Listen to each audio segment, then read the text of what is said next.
Država potrebuje nekoga, ki bo zopet vzpostavil državnost Republike Slovenije. Ne, da ostajamo na odcepljeni socialistični Republiki Sloveniji, treba je narediti tisto, česar niso naredili gospodje od leta 92 naprej. Nekaj zaradi rimokatoliške cerkve, nekaj zaradi komunistične provenience in tega mora biti enkrat konec. Slovenija potrebuje federalno državo, sestavljeno iz petih znotraj te federacije petih samostojnih držav, državnih tvorb, to je Primorska, Kranjska, Koroška, Štajerska in pa Slovenska krajina. In vsak od teh dežel naj se odloča po svoje.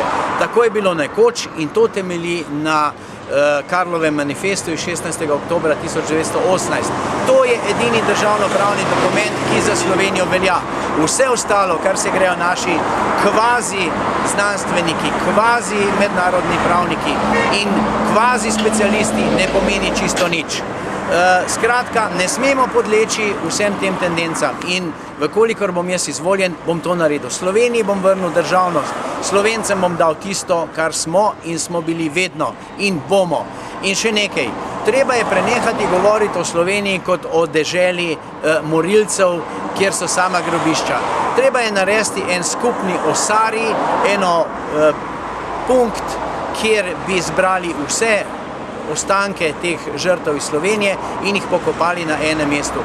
To mora biti v Ljubljani, ki bi bila glavno mesto federalne dežele Slovenije in seveda tam bi bil to grob neznanemu junaku. Seveda pa tudi rezidenco, tako imenovano rezidenco, postaviti tja, kamor sodi, na Ljubljanski grad. Tam je dosti prostorov, ne pa da predsednik države jemlje prostor vladi Republike Slovenije, ki se mora ukvarjati z vsem ostalim in jo moti pri njenem delu.